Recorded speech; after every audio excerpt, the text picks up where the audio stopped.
Good evening from Singapore. I believe na tayo ay live and we are actually global. I can't imagine that we are expecting about 87 participants today. And these people are anywhere in the world. We have from Europe. So from Europe, meron tayong from Austria, Belgium, France, Germany, Netherlands, UK. And then from the Middle East, we have participants from Bahrain and from Israel. And from the Asia Pacific, definitely we have people from the Philippines, Japan, and Singapore. And of course, we also have our participants from United States of America. Grabe what the technology can really do for us. And I believe that everyone is so excited to be able to hear more about what CDC Holdings is doing or Mrs. Chua herself is doing to stay ahead during this quarantine. My name is Melrose Angeles or Angeles pag Tagalog tayo. I am currently the Human Resource Director of the Pan Pacific Service Suites and Park Royal Hotel on Beach Road here in Singapore. I am currently in charge of 3 service suites and 1 hotel is as my new portfolio. Ayan, magandang gabi po sa inyong lahat. So it was only 3 months ago, on March 11, when the World Health Organization has declared COVID-19 as a pandemic, and our lives have been permanently changed.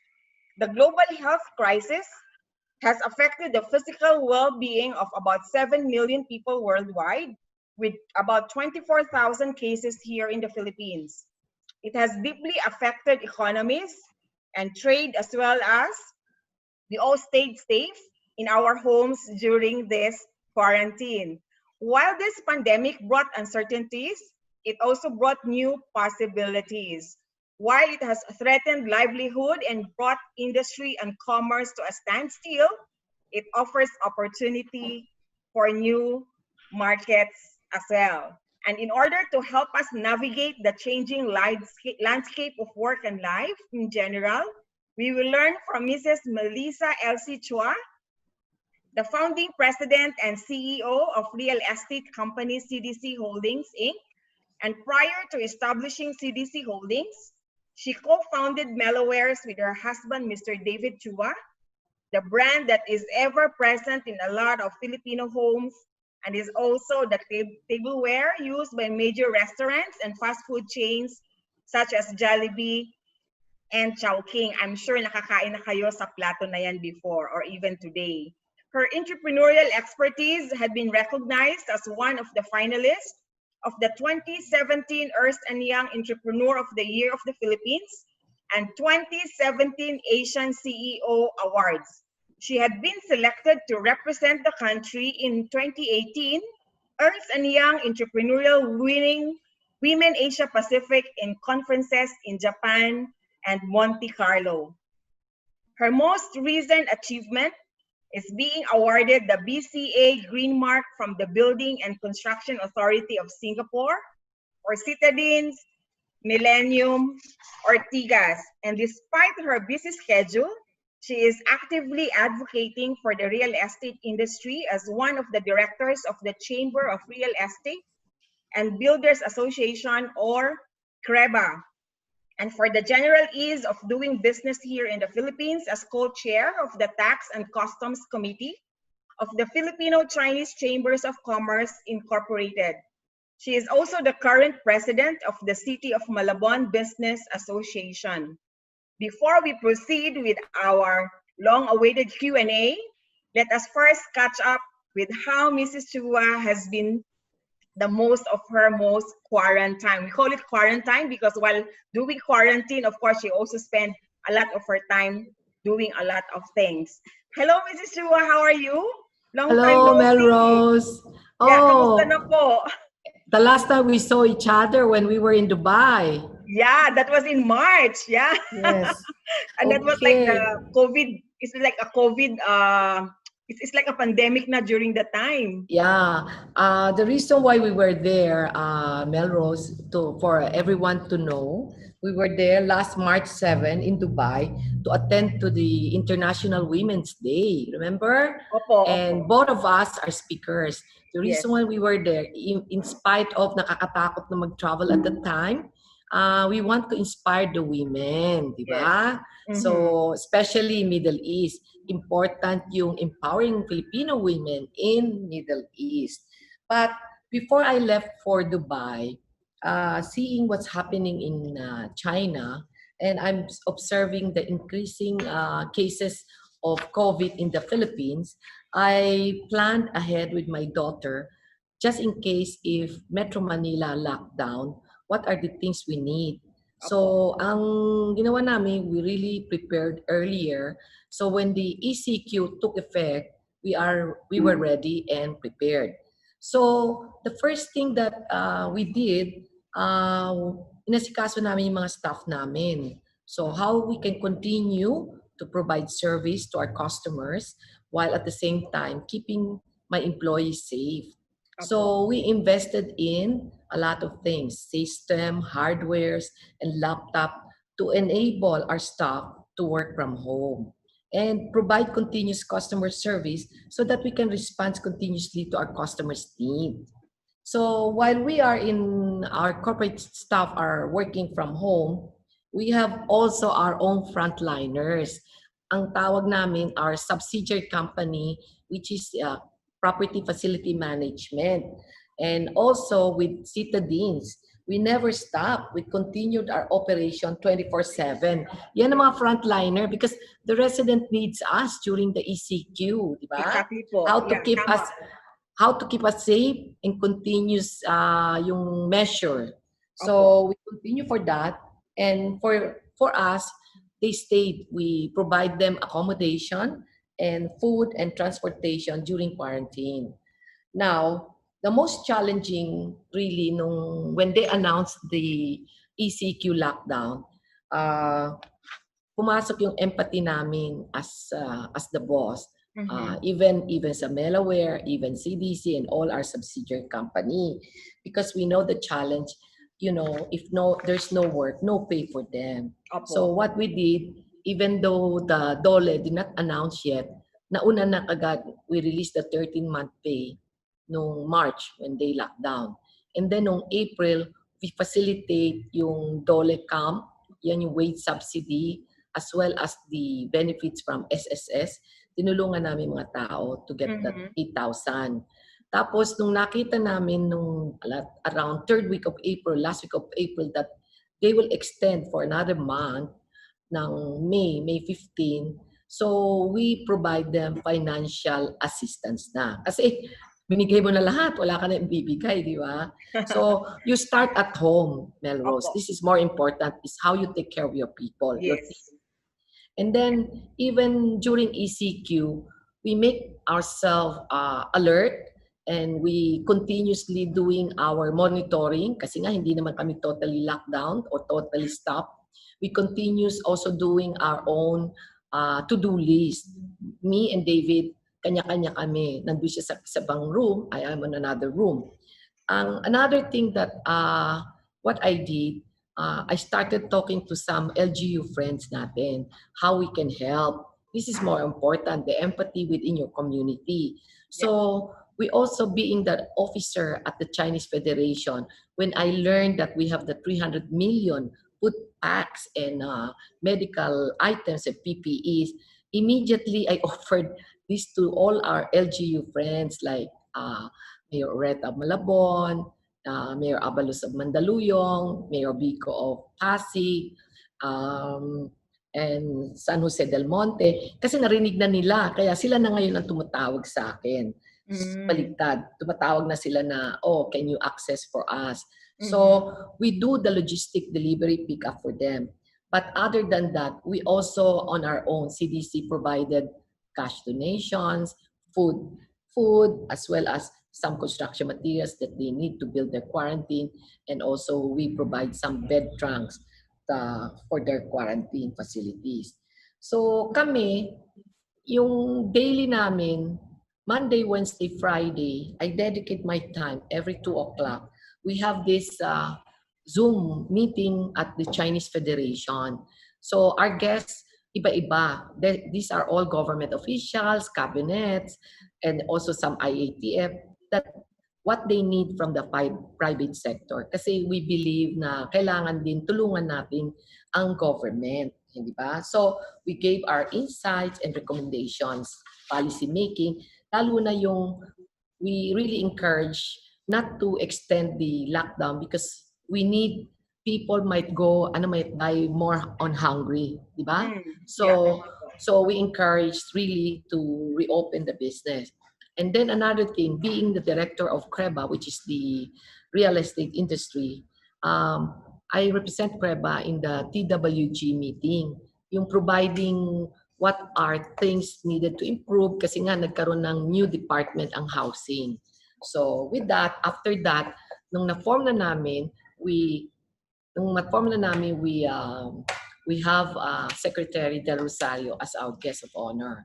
In fact, with CREBA, I'm the one coordinating for all the top developers in the whole country. Ayala, SMBC, Philinvest, Century. That's why we know everything. Kaya kayong mga sales network, do not be worried because these are all our friends. So if you need properties from all top developers, that's why I was thinking kung hindi ito nagkaroon ng COVID, we could create, I was planning to bring them to Singapore or I'm planning to bring everyone in Dubai. So we keep busy talaga even during ECQ. Miss grabe. Melrose. So I just wanted to highlight as what you have said earlier po na I really believe with this saying na charity really begins at home. And what does it mean is yung home is yung inyong employees kasi you really thought of ano po yung mas maganda para sa mga employees. At the same time, you also look into what you can do for the community. Ayan, and this is not something you Mrs. Chua, kasi I remember when you had a talk in Dubai, you actually shared of what you have done during the Yolanda also. And yeah, really, I mean, this is something talaga na it's part of your advocate mo na yata na tumulong talaga sa mga I tao. think so. Yeah. It's in the blood. Correct. Yeah. I'm really glad to hear that you are not only keeping well during the quarantine, but you have also been very productive. So how did you manage this? Kasi parang sobrang dami yung ginagawa. Ang tawag ko sa ECQ, quarantine. Because Okay. before the lockdown, we are too busy, di ba? So we forgot the most important is self-care. This is number one priority. Especially me, I'm already more than 65.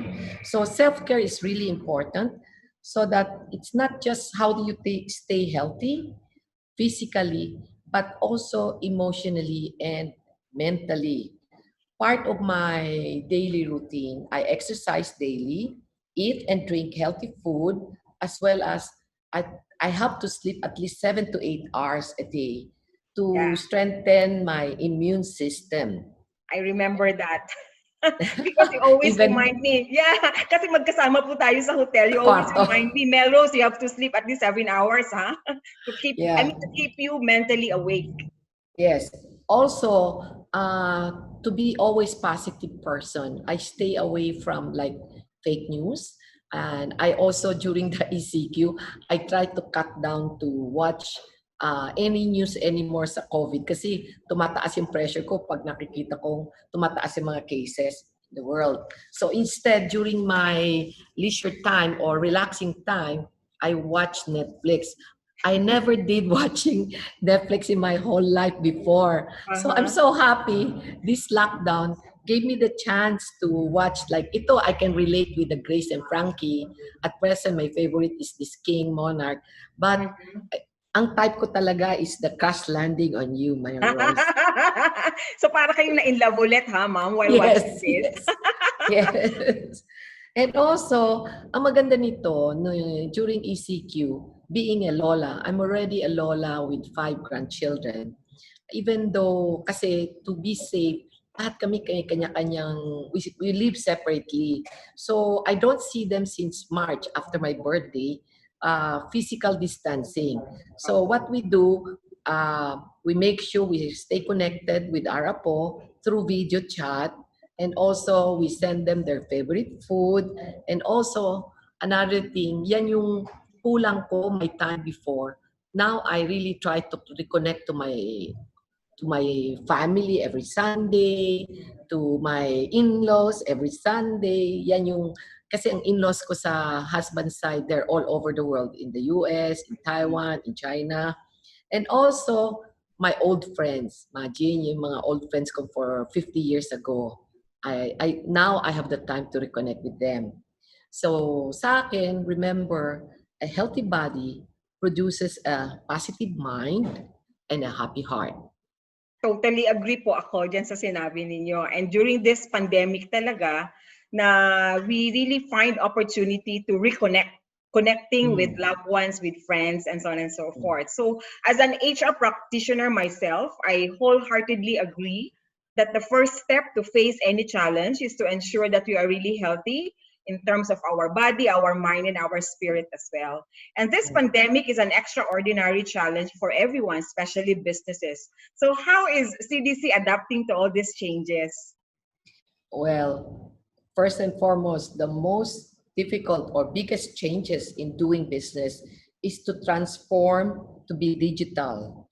Actually, I've seen this in 2017 when I attended the Ernst& Young Entrepreneur in Monte Carlo. They showed us the future city, and what is needed, robotics, and AI.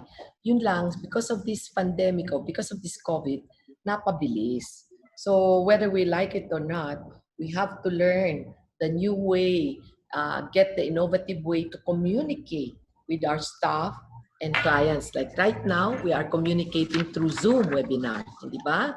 To Yep. reach out. Tapos, ito yung gusto kong i-explain to our team who are now all over the world. Hello, good evening, or good morning to everyone. Instead of printing forms, our new normal would be we are changing it to PDF format, yung lahat ng mga contract to sell or whatever forms na kailangan. So it will now be a paperless society. So Chef Melissa, Areta, hello, maybe you can adapt also to Malabon to be paperless. Anyway, we are transforming also online selling for our properties. Puro contactless na tayo ha. By way of virtual presentation that also can link to our prospective buyers. So even a presentation, we can do that through Zoom. Our agent can present that. Next, you have to be more innovative. While there be more innovations and change in the way we do our business, CDC will continue still to be relationship driven since Mhm. most of our sales derive from referrals and from our happy clients. So what we do, we understand, we empathize as well with some of our buyers who lost their job, and we listen to their individual situation. So meron din kaming policy in-adapt for our buyers who have a difficult situation. Okay, yeah. So I guess it's really important na maging adaptive tayo doon sa new trend now, which I've highlighted earlier about this digital workspace. Kasi nga sabi niyo po that you have planned for this before, but parang napaaga lang ang pag-implement nito. Yes. Yeah. Yes. So, okay. So your company has always been about relationship, as mentioned niyo rin po earlier. Something that I can attest to it because I have been an HR partner of CDC when I was still working with the Ascot Limited. And now I am an investor of your Ortigas property, which is your Citadines Millennium Ortigas. So, salamat sa Oh, mga staycation, stay, ha? staycation. So my free na Oo. staycation, that is what I really love about Citadines Millennium Ortigas, and I'm really grateful that I really managed to acquire this business. Oh, what a coincidence! What I'm wearing now is what I used to wear during that time here in Singapore. Yeah, so when I was still working with Ascot, as I've mentioned, I have known you po, Mrs. Chua, for about 19 years. Can you imagine? Yeah, Wow. I was hired Wow. in 2001, and it's already 2020. Yeah, and Melrose, you have an age. Huh? Thank you po. Thank you. And yes, you have been our boss, or our bosses during that time. But then at the end of the day, we keep in touch, and we in fact we became like friends. And you are my mentor. Thank you very much for that opportunity as well. So while there are a lot of changes operationally, how important it is to stay true to your corporate values. Right now, it's really important to hold on your values, personally or as a company. Your values will act as your compass when the world right now is constantly changing. So for us, like our CDC Homes has always committed to deliver the value for your money in terms of our product. Opo. And then CDC as a company stands on its traditional values of integrity, especially when the situation is very fluid right now. And also, we try even more to be more innovative and creative in our designs and product, and we will apply or adapt all these new ideas to our projects. So being for customer focused company, we listen to our customers, but we are also flexible to adapt to the pricing and terms. Kasi you have to know your market, you have to be market driven. Opo. Another thing, whether in good or challenging times, you should always have this entrepreneurial mindset. Mhm. Yung sa Tagalog, kailangan madiskarte ka, whether Diskarte. you are an employee, whether you are entrepreneur or business, it's very important madiskarte ka. Like, parang ikaw ang driver. With this pandemic situation, you should know how to survive. So I believe in decisiveness of making quick decisions on things that you can control, like finances. So you have to ask yourself, is it a need or a want? So I hope everyone will apply this to your own and your own families.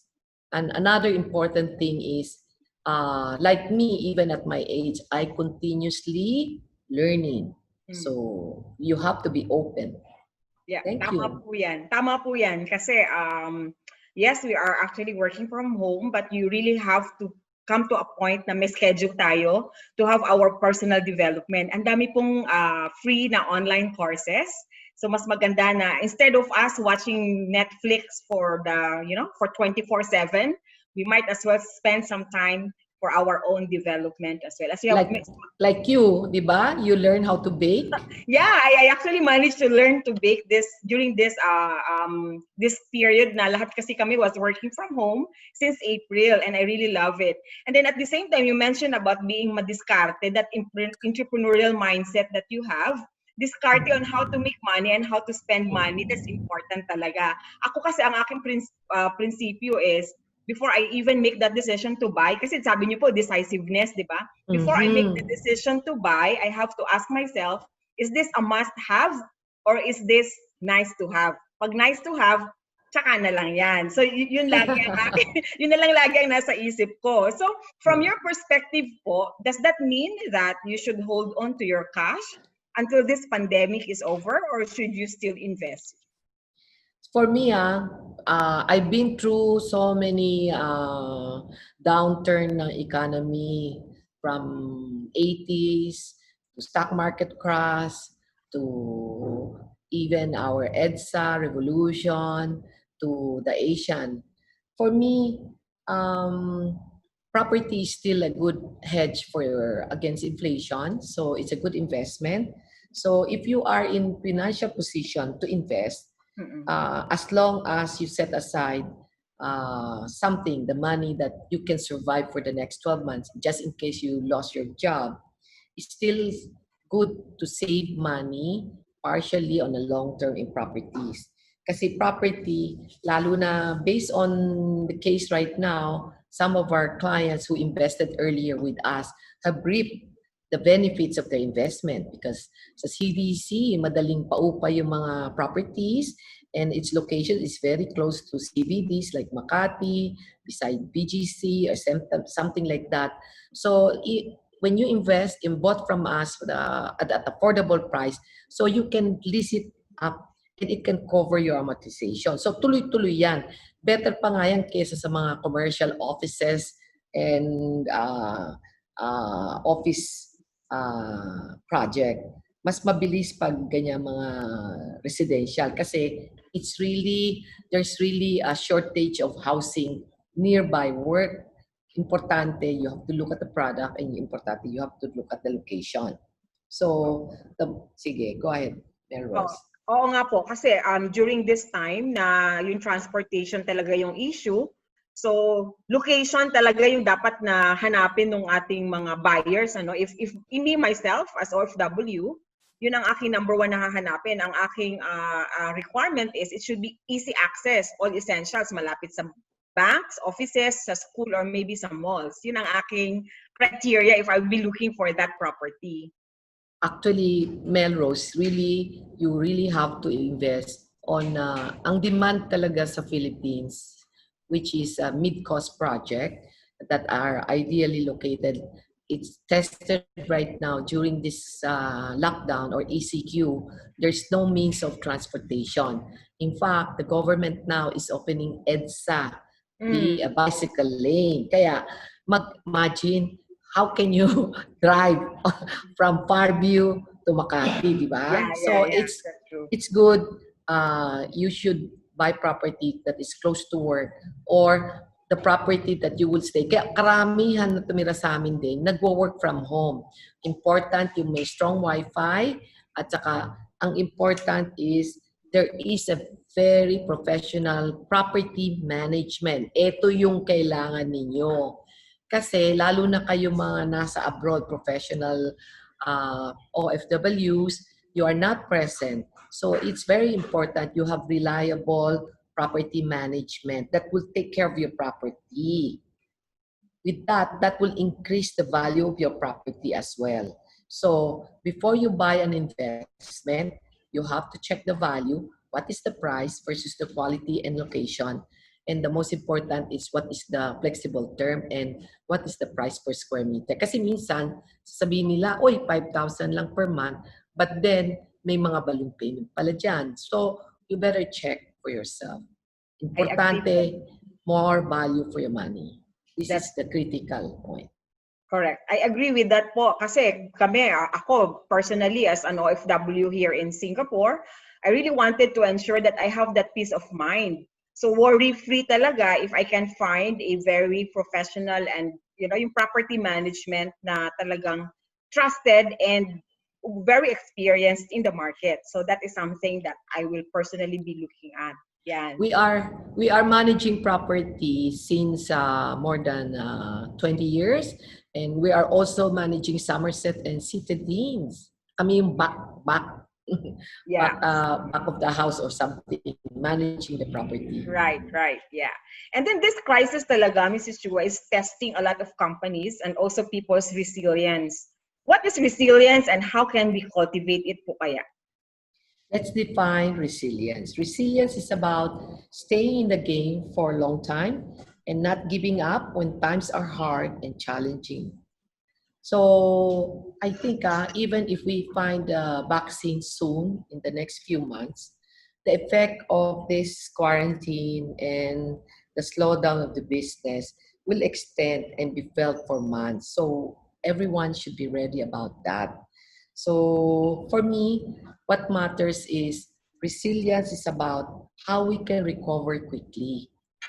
Okay, so for me, I believe the Philippine economy is a very resilient economy, especially because we have the OFWs sending their money back home. We still have the BPOs and we still have the POGOs. Ang kulang na lang is our tourism. The most important is as a resilient economy, we should recover soon, which I think is possible. So, in fact, our slogan for this country is we heal as one. Kaya mamaya sa picture natin, lalagay natin, we heal as one. Wow, ang Now, ganda nun.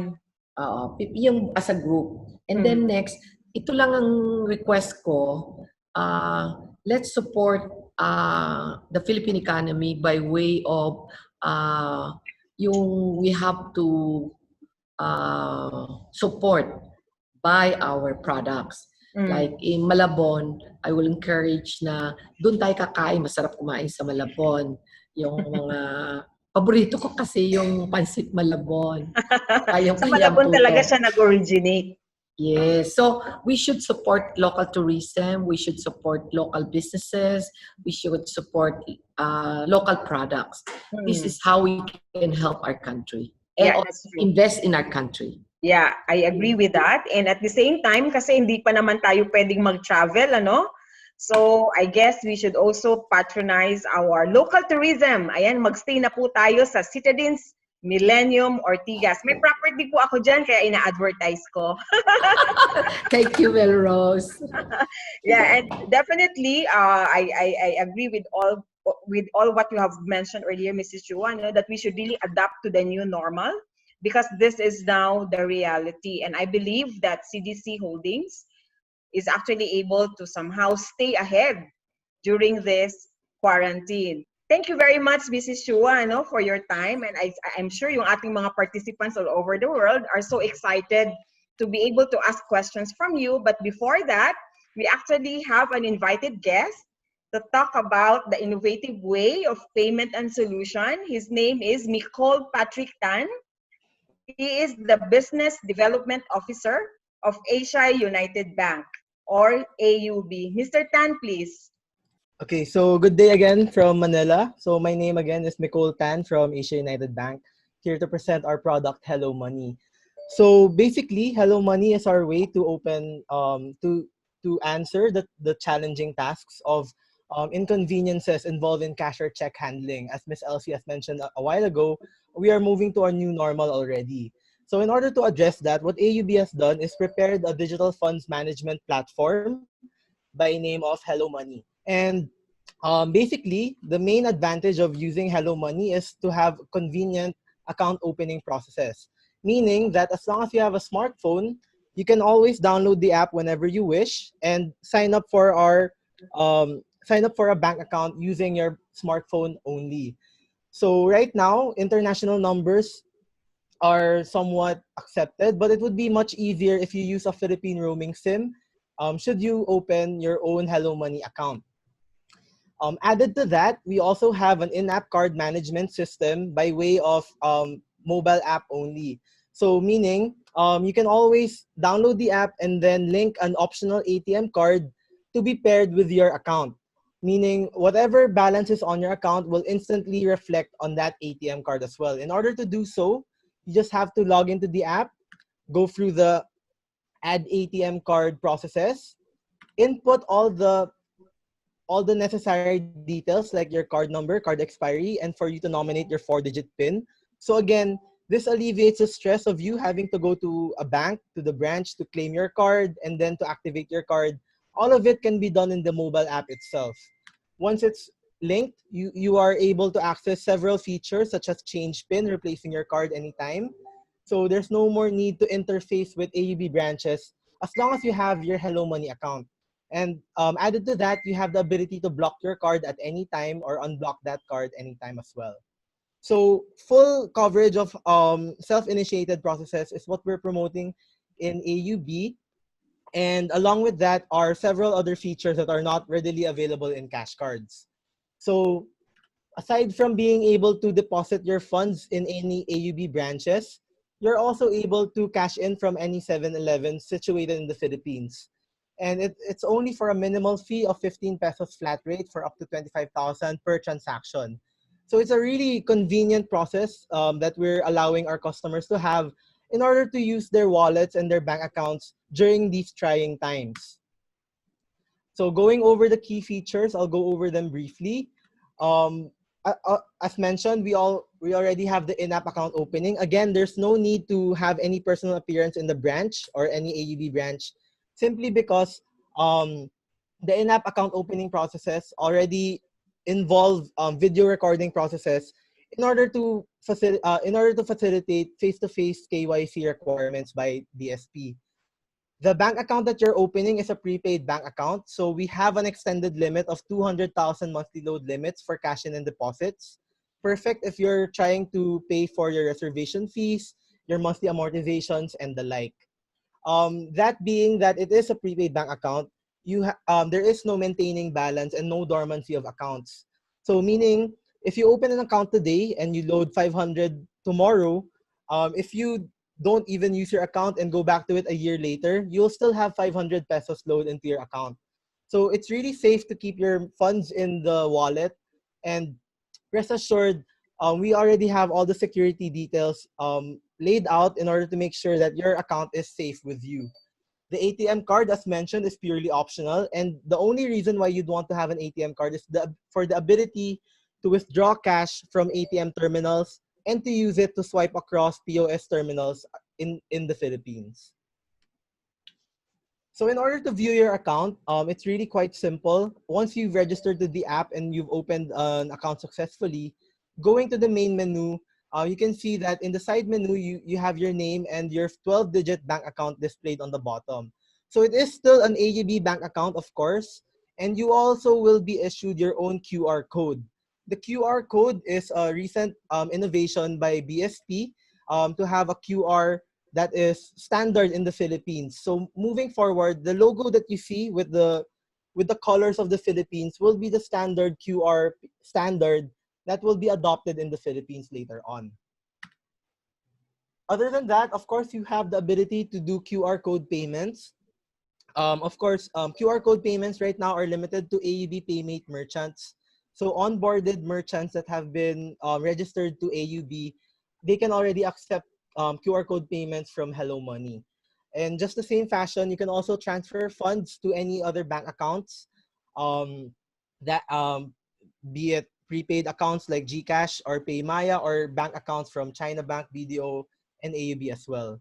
Lastly, we also have features for Pera Padala. So that is if you want to send money to your loved ones or relatives in the provinces, you can always use the Pera Padala function of Hello Money, so that you as the sender will not have to go out will not have to go out of your homes in order to issue Pera Padala services. So this is really handy for those, especially for those business owners that have stay-in employees in their households. So again, if in order to receive funds, you can generate your own QR code as mentioned a while ago, and you can send this actually to other people like GCash or PayMaya, Union Bank subscribers, RCBC. They can also read the code as well. So you don't have to divulge your whole account number anymore. It will be safe and it will be private. And then for those sending money to you, they will have an ease and convenience of not having to input your name or your account number when doing these transactions. And sending funds will be very simple as well. So again, you have the option to input all those details you want, but you can also open your camera and scan the QR code for yourself. So as you can see on the third photo, I purposely did it out of focus, because the moment you pan across the QR code, it will instantly be read. And as you can see on the last screen, you don't need to input any more details. It will all be registered on your phone already. And lastly, if you are already a CDC client, you will always have the option to pay your bills online using Hello Money. So that being, CDC is a loyal customer of AUB. They already have an account set up with us, and we've already accepted them as one of our billers. So going through the list of billers, you will see CDC Homes Development there. And payment will be made much simpler, since you can just put your project name and unit, your name, of course, and the remarks that you have to input with regards to the payment transaction. So you can put there if it's a reservation fee, your monthly amortization, or anything of that sort. So it's much more simple to do your bills payment now if you have Hello Money with you.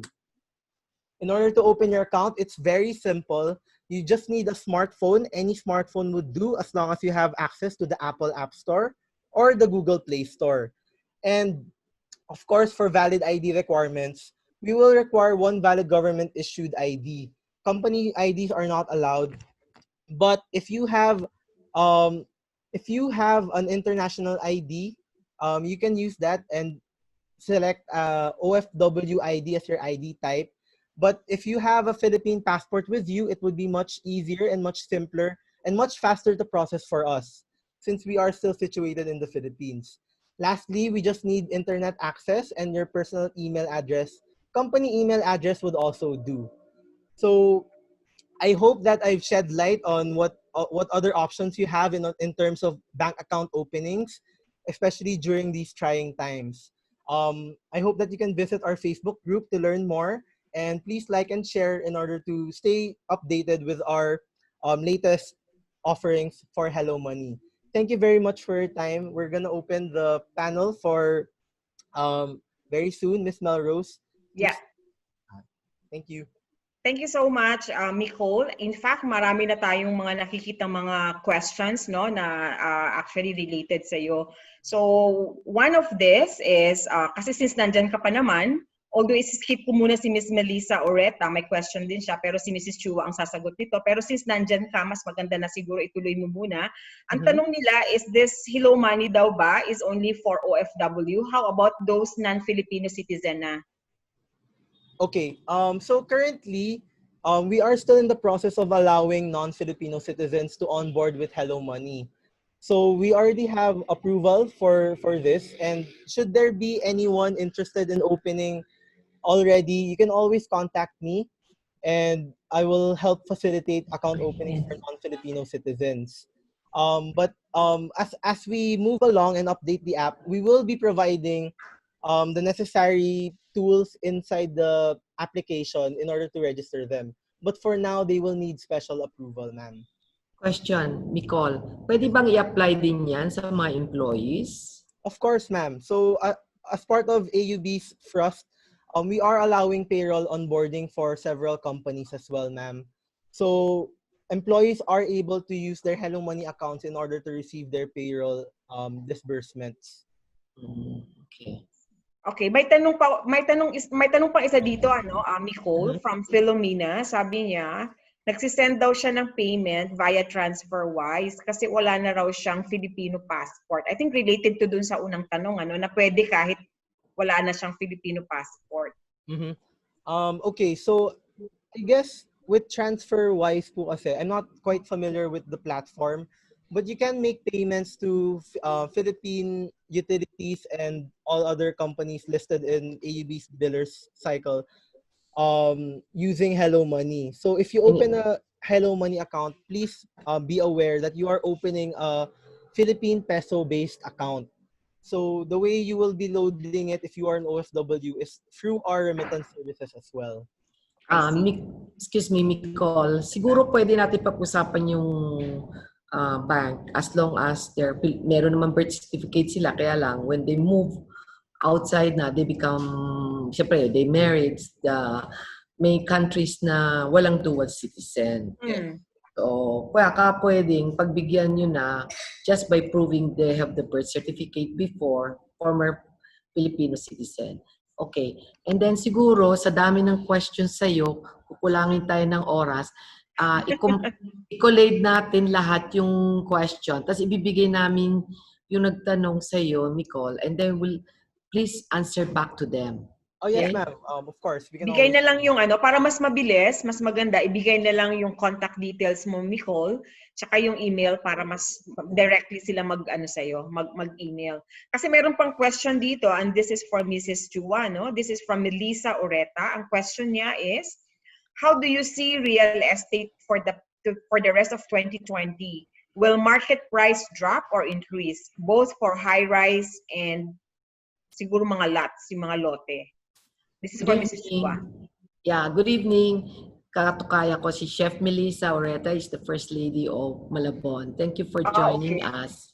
Okay, now the answer for me, the real estate of 2020 is for end user market, hindi problema. Ang problema, yan yung mga very high-end price. Yan ang magda-drop. That's the reason why even when I'm visiting everyone, all of you, all over the world, I keep on reminding everyone. Kasi minsan minamatan ninyo dahil bakit ito dito nakalagay? Gusto niyo yung mga CBD, etc.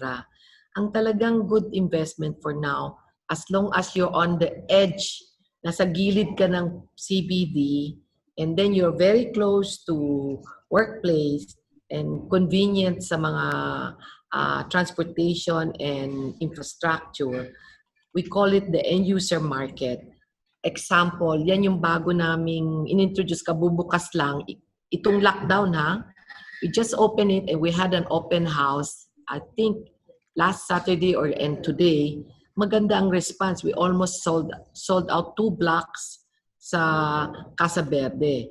Because ang hinahanap ng tao na ngayon, a place where it's safe. It's inside a 2-hectare property na secured, gated, merong property management, walang problema sa tubig, ang ganda ng garden. And ang maganda nito, our new normal, this is our next plan. We're going to do vegetable at home. So, i-convert ko lahat ng mga roof deck, lahat ng mga vacant property in all our site to become urban garden community where everybody will harvest the vegetables.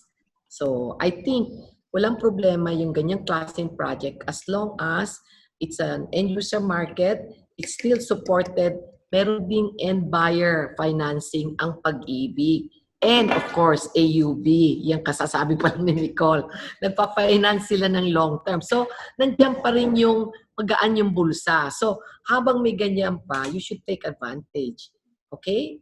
Kasi ang property increased like more than 10% ang value. So, for this kind of project. So, there's no downturn for this. Meron lang siguro flexible term. Kasi end user. Yeah. Thank you very much for that clear explanation. So, yung mga sabi niyo nga kanina, kung meron pa kayong cash on hand, so this is the best time for them to invest. Ayan, yung na-recall ko lang yung sinabi. Yun na nga. Is there any other... Since nandito sa atin yung mga sales network natin all over the world, just to let you know na kabubukas lang ng Casa last week, which is kabubukas lang ng naging GCQ.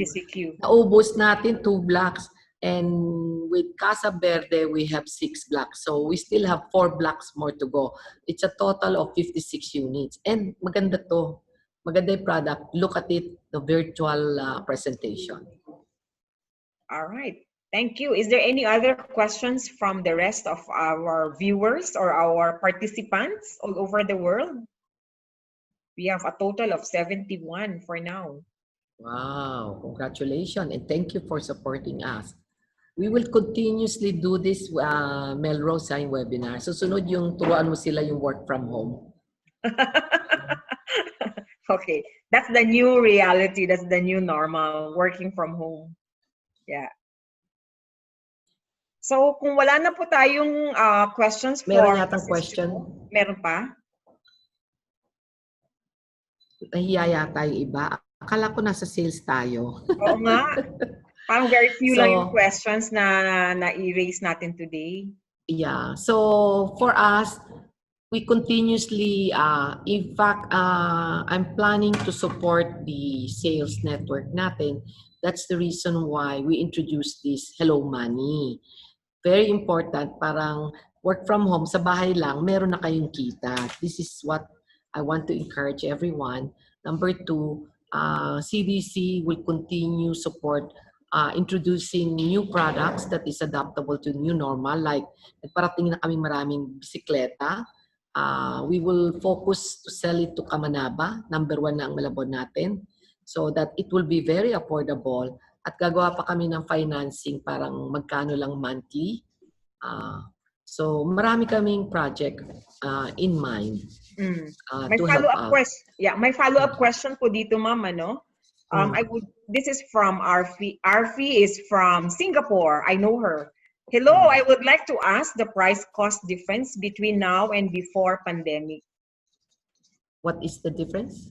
What is the price difference between the now and before? Yeah. I think difference.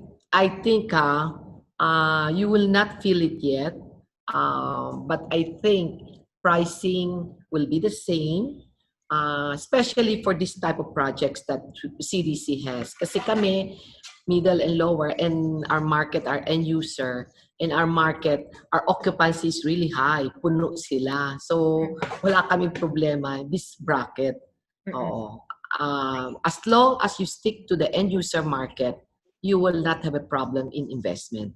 Mm. Okay? Okay. Noted po. Ayan, if we don't have any more questions, thank you very much for spending your time with us. And of course, it's really a great opportunity to be able to hear directly from Mrs. Chua, who is the President and CEO of CBC Holdings. Oh, sorry for those hindi nakapasok kasi hindi yata naka-properly registered. And medyo dumami lata tayo lahat ngayon. So, we'll see you in YouTube. All right. Thank you very much, everyone. Thank And you. Thank have a you and nice good evening. evening. Other countries probably is morning, but in the Philippines and in Salamat po. Singapore, it's evening. Thank Salamat you. po.